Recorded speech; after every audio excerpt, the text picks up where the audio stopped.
مولانا شہزاد احمد کے بیانات کے لیے مولانا صاحب کے آفیشیل چینل مولانا شہزاد آفیشیل کو سبسکرائب کریں۔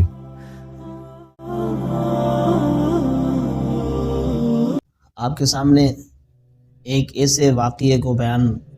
کرنے لگا ہوں کہ جس واقعے کی بہت زیادہ فرمائشیں اور اسی طریقے سے بہت سے لوگوں نے اس کے بارے میں سوالات کیے، یہاں تک کہ اس واقعے کے حوالے سے ایک اسلامی گروپ تھا واٹس ایپ کے اوپر، اس میں کوئی ایک خاتون تھی، وہ بھی اس بارے میں پوچھ رہی تھی کہ یہ واقعہ کی حقیقت کیا ہے۔ تو واقعہ افک کچھ اس طرح ہے، حالانکہ میں نے ان سے کہا بھی، میں نے کہ آپ ایسے کریں سورۃ النور کے دوسرے جو رکوع سے جو ابتدا ہو رہی ہے ان الذین جاؤوا بالافک، وہاں سے لے کر آخری الخبیثات للخبیثین تک جو دو رکوع بنتے ہیں ان کا مطالعہ کریں، ان کی تفسیر کو پڑھیں، تو بحمدللہ انشاءاللہ العزیز آپ کو واقعہ افک سے صحیح طریقے سے آگاہی مل جائے گی۔ لیکن اس پر اصرار تھا کہ نہیں، واقعہ افک کو تفسیر کی نظر میں نہیں بلکہ بیان کی صورت میں ہمیں بتلایا جائے۔ تو واقعہ افک کچھ اس طرح ہے کہ ایک مرتبہ حضور صلی اللہ علیہ وسلم ایک غزوہ مستلق سن 6 ہجری کے اندر تشریف لے گئے، یعنی ایک جہاد کے معرکے کے اندر، غزوہ کہا جاتا ہے اس معرکے کو کہ جس کے اندر رسول اللہ صلی اللہ علیہ وسلم نے خود نفس نفیس خود بذات خود اس میں شرکت کی ہو۔ تو حضور صلی اللہ علیہ وسلم سن 6 ہجری کے اندر غزوہ بنی مستلق کے اندر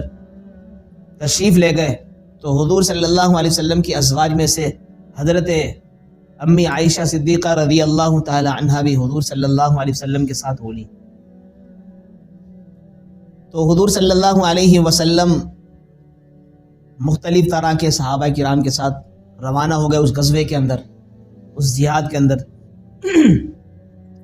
پھر یہ ہوا کہ اما عائشہ صدیقہ رضی اللہ تعالی عنہا جس اونٹ پر سوار تھی، اس اونٹ کے اوپر ایک ہودج، یعنی کہ ایک باپردہ ایک ایسی چیز ہوتی ہے جس کے اندر بیٹھ جاتے، بیٹھنے کے بعد پھر اس ہودج کو اٹھا کر اس اونٹ کے اوپر رکھ دیا جاتا ہے کہ جس پر سواری آسانی سے ہو سکتی ہے، انسان سواری کر سکتا ہے۔ تو حضرت اما عائشہ صدیقہ رضی اللہ تعالیٰ عنہ اس ہودج پر بیٹھ کر، تو اس ہودج کو اٹھا کر صحابہ کرام جو مخصوص تھے انہوں نے اس اونٹ پہ رکھ دیا، یہاں تک کہ غزوے میں چلے گئے۔ تو وہاں جا کر جب غزوہ مستلق سے فارغ ہوئے، فراغت کے بعد سارے اس غزوے میں جانے والے، شریک ہونے والے صحابہ کرام حضور صلی اللہ علیہ وسلم کی معیت میں، ان کی رفاقت میں واپس ہونے لگے مدینہ منورہ کی طرف۔ تو مدینہ منورہ کی طرف واپس آ رہے تھے، آتے آتے تو ایک منزل پر انہوں نے ٹھہراؤ کیا، رات ہو چکی تھی، انہوں نے کہا جب واپس ہو رہے ہیں تو ایک منزل پر ٹھہراؤ کر لیتے ہیں، تھوڑا سا آرام کر لیتے ہیں، بیٹھ جاتے ہیں۔ تو تھوڑی دیر قافلہ وہاں رکا رہا، تو وہاں پر جب رکا تو پھر تھوڑی سی دیر کے بعد رات کا آخری پہر ہونے لگا، یعنی کہ جیسے صبح آج کل ہمارے ہاں 5 بجے صبح صادق ہو رہی ہے، تو اس سے پہلے 1-1.5 گھنٹے پہلے اللہ کے رسول صلی اللہ علیہ وسلم نے ایک صحابی کے ذریعے سے یہ اعلان کروایا کہ بھی اعلان کر دو قافلے والوں کو کہ بھی ایسے سے ہم اتنی دیر کے بعد یہاں سے دوبارہ سے روانہ ہو جائیں گے مدینہ منورہ کی طرف، آگے اپنی منزل کی طرف۔ تو ایک صحابی نے ندا لگا دی، آواز لگا دی، اعلان کر دیا کہ بھئی ایسے ایسے جو شخص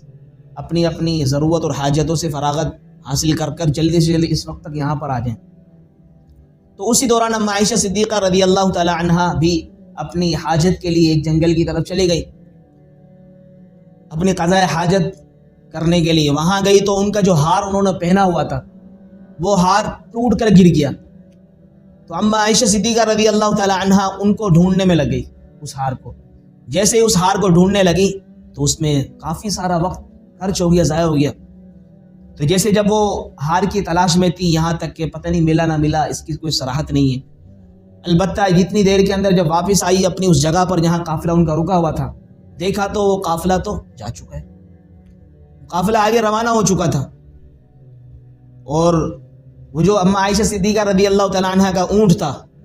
اونٹ کے اوپر سے جو ہودج جس میں اما عائشہ تشریف فرما ہوتی تھی اس کو بھی اٹھا کے نیچے رکھا ہوا تھا، تو لہٰذا کسی صحابی نے اٹھا کے وہ اما عائشہ کا جو ہودج تھا اونٹ پر رکھ دیا اور اس کو ہنکا کے لے گئے آگے اس اونٹ کو۔ وہ سمجھے کہ اما عائشہ اس میں سوار ہیں، پردے کے اندر ہیں، کیونکہ اما عائشہ رضی اللہ تعالیٰ عنہ کا یہ بھی نہ پتہ چلنا تھا، کیونکہ کم عمر تھی، چھوٹی عمر تھی اور کمزور تھی، پتہ ہی نہ چلتا تھا۔ انہوں نے سمجھا کہ شاید اس کے اندر ہی اما عائشہ رضی اللہ تعالیٰ عنہ بیٹھی ہوئی، لہٰذا انہوں نے ہودج کو اٹھا کے اس اونٹ پر رکھ دیا۔ وہ آگے قافلے والے چلے گئے، اما عائشہ بیچاری اکیلی وہاں پر رہ گئی جنگل کے اندر، جنان کے اندر۔ تو اما عائشہ رضی اللہ تعالیٰ عنہ اتنی جلیل القدر عجیب فقیہانہ عورت تھی، زبردست اللہ تعالیٰ نے عقل مندی اور دانش مندی سے نوازا تھا۔ انہوں نے کیا کہا، بڑی سی چادر تھی ان کے پاس، وہیں پر بیٹھ گئی، اس چادر کو اوڑھ کر کے، ہاں ظاہر سی بات ہے قافلہ جا چکا ہے، وہاں منزل پر جب پہنچیں گے تو اما عائشہ فرمانے لگی کہ مجھے خیال کرنے لگی، سوچنے لگی کہ حضور علیہ الصلوۃ والسلام لازمی سی بات ہے پوچھیں گے کہ کہاں ہے وہ، تو فوراً پھر کسی نہ کسی کو بھیجیں گے یا خود آئیں گے۔ جب آئیں گے تو میں یہیں پر بیٹھ جاتی ہوں، اگر آگے پیچھے نکلوں گی تو آگے پیچھے وہ پریشان ہو جائیں گے، ان کو میں ملوں گا نہیں، تلاش کرتے رہیں گے۔ وہیں بیٹھ گئی۔ پھر جیسے بیٹھ گئی اما عائشہ بیٹھی بیٹھی جیسے اونگنے لگی، نیند آ گئی۔ تو اتنے میں ایک صفوان بن معطل رضی اللہ تعالیٰ عنہ صحابی تھے، جن کی اللہ کے رسول صلی اللہ علیہ وسلم نے یہ ذمہ داری لگائی تھی کہ بھائی آپ ایسے کریں، قافلے سے سب سے پیچھے آپ رہیں، اگر کوئی چیز ہمارے قافلے کے اندر سے کچھ رہ جائے اس کو سمیٹ کر آپ لے کر آئیں۔ ان کی یہ ذمہ داری تھی، صفوان بن معطل رضی اللہ تعالیٰ عنہ کی یہ ذمہ داری تھی۔ جیسے وہ آنے لگے، صبح صادق کا ٹائم ہونے لگا، وقت ہونے لگا، صبح صبح کی روشنی سی ہونے لگی تھوڑی تھوڑی، ایک دم سے جیسے انہوں نے آ کے قریب آ کے دیکھا اما عائشہ رضی اللہ تعالیٰ عنہ سو رہی ہیں،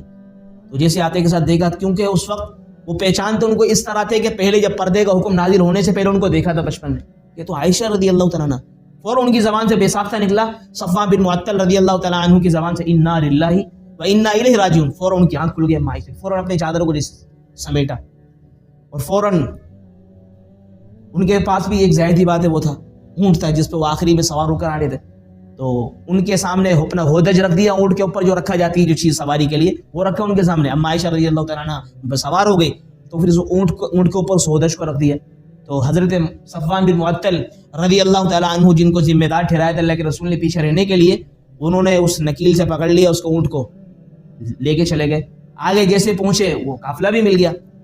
جسے قافلہ مل گیا وہاں پر شور شرابہ ہونے لگا۔ عبداللہ ابن سبا جو منافقوں کا سردار تھا، اس نے تہمت لگانے کی کوشش کی، نعوذ باللہ، کہ اما عائشہ رضی اللہ تعالیٰ عنہ اس طرح نعوذ باللہ ان کے ساتھ رہ گئے، صفوان بن معطل کے ساتھ۔ بڑی عجیب طریقے سے ان کو تہمتیں لگائی۔ جب یہ اس طرح کی بات ہونے لگی، اما عائشہ کو پتہ بھی نہ تھا کہ کیا مسئلہ ہے، کس وجہ سے یہ عجیب سا چرچا اٹھ رہا ہے، اور حضور صلی اللہ علیہ وسلم کے لیے بھی بڑی عجیب یہ غم کی بات تھی۔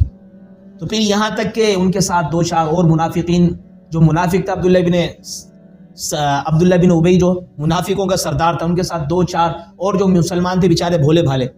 وہ بھی ساتھ ہولی تذکرہ کرنے لگے کہ ہاں حقیقت میں یہ تو ان کے ساتھ آ رہی تھی، نعوذ باللہ کوئی غلط کام تو نہیں ہوا،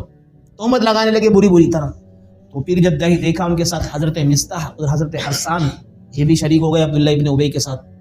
تہمت لگانے لگے، اور عورتوں میں سے حضرت حمنہ۔ پھر اس کے بعد حضور صلی اللہ علیہ وسلم مدینہ منورہ پہنچ گئے، اما عائشہ رضی اللہ تعالیٰ عنہ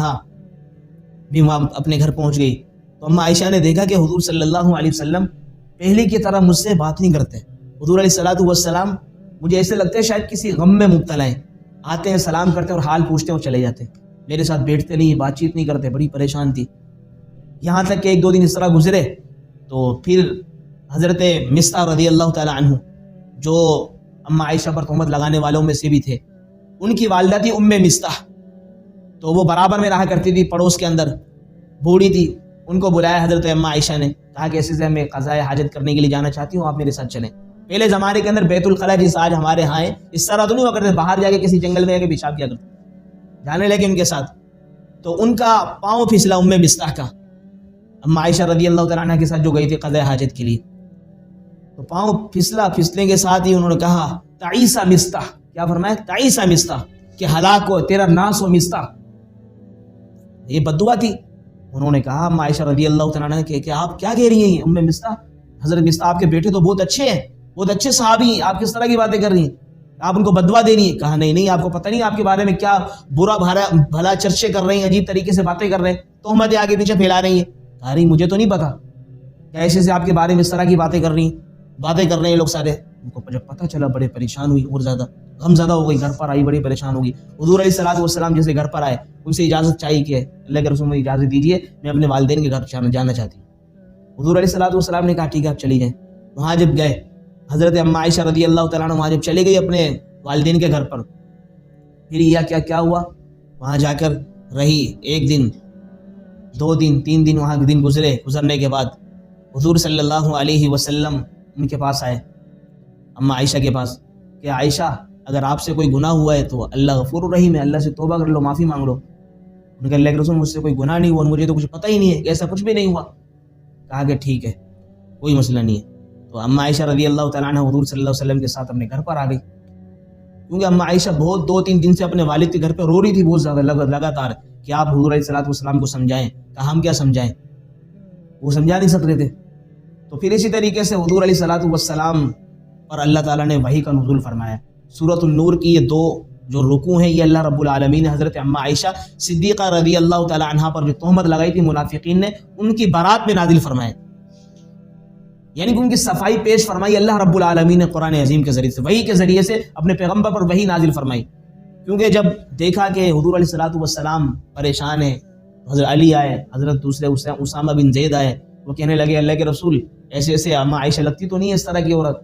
لیکن کیا پتہ۔ پھر دوسرے حضرت علی سے پوچھا کہ میں کیا کروں، کہا اللہ کے رسول ایسا ہوتا تو نہیں، لیکن اگر عورتوں کی آپ پہ کمی تھوڑی ہے، اگر کوئی اس طرح آپ کو کوئی تہمت لگتی ہوئی نظر آ رہی ہے تو آپ دوسرا نکاح کر لیں، ان کو چھوڑ دیں۔ طرح کی بات آئی۔ جب حضرت فاروق اعظم رضی اللہ تعالیٰ عنہ کی باری آئی، ان سے پوچھا عمر آپ کیا کہتے ہیں، کہا اللہ کے رسول مجھے آپ یہ بتلائیں کہ آپ کا نکاح کس نے کیا ہے، کہا اللہ نے کیا ہے، کہ جو اللہ آپ کے جسم پر گندی مکھی کو نہیں بیٹھنے دیتا، وہ خدا آپ کے بستر پہ گندی عورت لے کر آئے گا۔ اور کہا سبحانک، یہ تو عجیب بہتان ہے، اللہ اس بہتان سے پاک ہے، ہر چیز سے پاک ہے۔ اللہ تعالیٰ نے فوراً قرآن میں فرما دیا سبحانک ھذا بہتان عظیم، کہ اللہ تو ہر عیب سے پاک ہے، یہ تو بڑا بہتان عظیم ہے، بہت بڑا بہتان لگائے، تہمت لگائی ہے۔ تو اللہ تعالیٰ نے حضرت اماں عائشہ صدیقہ رضی اللہ تعالیٰ عنہا کی صفائی اور ان کی برات قرآن عظیم کی سورۃ النور کے ان 2 رکوع کے اندر فرمائی۔ تو یہ واقعہ اس کے چھوٹا سا، بس یہ مختصر ہے، اس کو لوگ لمبا چوڑا کر کے پتہ نہیں کیا کہتے ہیں کہ پتہ نہیں نعوذ باللہ اماں عائشہ رضی اللہ تعالیٰ عنہ پر طرح کی تہمتیں لگاتے اور کہتے ہیں نعوذ باللہ دیکھو کہ غلط تھی۔ جو ہوتے ہیں نا ہمارے مخالفین، وہ اس طرح کرتے ہیں، جو امہات المؤمنین یا اہل بیت یا اسی طریقے سے صحابہ کرام رضی اللہ عنہم اجمعین کے جو مخالفت پر اترے ہوئے ہوتے ہیں، وہ اس طرح کی باتیں کرتے ہیں، حالانکہ اللہ کریم نے تو ان کی تہمت کی صفائی اپنے قرآن میں فرمائی۔ یہ واقعہ اللہ تعالیٰ سے دعا ہے کہ اللہ رب العالمین جتنے بھی مخالفین ہیں ان کو اس قرآن کے جو 2 رکوع کم از کم اس کا مطالعہ کر اپنے دل کو اور اپنے جتنے بھی جو لوگ ان کی باتوں کو سنتے ہیں ان کو صاف کرنے والا بنائے۔ وما علینا الا البلاغ۔